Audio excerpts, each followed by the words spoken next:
All right, people. So this is where it starts. We are going to put it down. We are going to claim our goal for this next 12 months. How exciting. So we've made this super easy for you, because when you say to someone, hey, write your goals out for next year, you're like, oh, right? So we've categorized it with many different categories that fill your whole life, whether it's family and finances and health and personal development and spirituality. We even have a category for other, because there might be something that you do that not everybody else does that we haven't thought of. And if you have, please let us know what it is. We'd love to know. So what you're going to do is you're going to write these goals out. So just to give you an example, say it was personal development. I know, and you've probably got some books that's sitting on your shelf that you want to accomplish this year. So part of my personal development could be, I want to read 12 good books this year. I want to read 6 good books this year, right? I want to get, I want to learn more. I want to study more. I want to take a course on social media, whatever it is. And then, so you can write down all of the things that you're going to work on, because this is going to be a major stepping stone to that gorgeous, beautiful day that you listed in 5 years from now. This is the foundational building blocks that is going to make you able to achieve your goal. And then you have a beautiful place for that desire, the desired outcome of the end of this year. So setting out your goal, making that claim of what it is that you want. I want to be more, I want to read more. And then the desired outcome is 10 books in the next 12 months. So you state your goal, and then you get specific on what that outcome looks like. And then Caroline's now going to tell you, once you've got those goals for your year, you're like, okay, this is great. This is what it looks like. This is my health.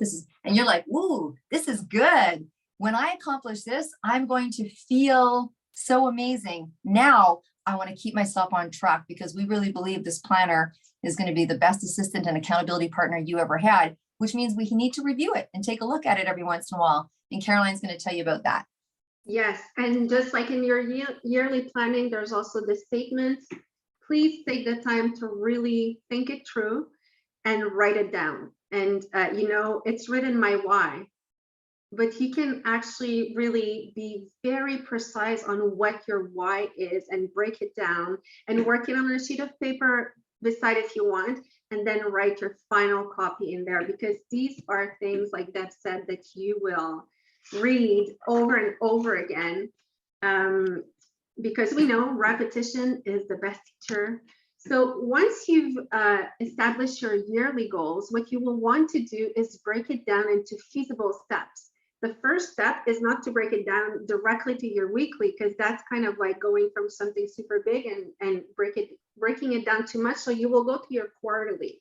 So the next 2 pages, you have your map. You have 4 quarters in the year that you will go with. So basically you have all the same categories as your yearly planning. Let's use Deb's example, and I will change the number. I will put 12 because it's easier to count because there's 12 months. But basically your personal development in Q1, if you want to read 12 books during your year in 12 months, realistically, it's 1 book a month. So for your Q1, what would be your personal development goal? It would be to read 3 books. That's simple. You take down your yearly planning and you basically divide it by 4. That's in the planning process. Of course, as you go, you will have to readjust some things, because let's say in your first quarter, you had a lot of time and you read 4 books. Well, maybe in your second quarter, you will have less time and read 2 books. It will balance in the end, but it's really like your GPS. You're putting in the address of where you want to go to bring you there. Because when you get in your car and you put your GPS, if you don't put anything, it doesn't send you anywhere.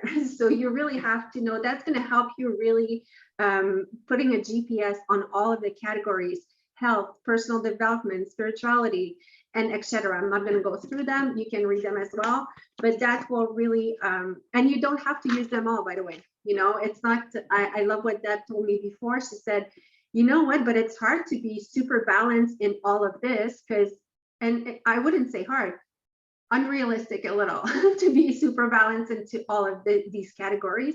because we don't all focus on the same things. So take what applies to you and work on that. And then when you will, have your map done here in your quarters, what you're going to do is that you will take these goals and you will go to your quarterly planning. Now is really the time of like making it so precise. So first you'll put the reminder of your 1-year goal, and that's just like a good idea to always see it. But then you will put your top priorities of your personal goals and your business goals. So top priorities are like your 3 to 4 goals that you will absolutely focus on. And then I won't read all of the other little sentences here, but they're all there to help you reflect on what's important to you and why you want to do all that stuff. But really, you will see it sounds like a little bit of work. It is a little bit of work, but success is not, just sitting there and waiting for it. But once you invest the time to actually really do that planning, you will see that we will break it down even more. And then on your day-to-day, there's never going to be any more of that O word. I feel overwhelmed. So we'll be in the next video to talk about the rest.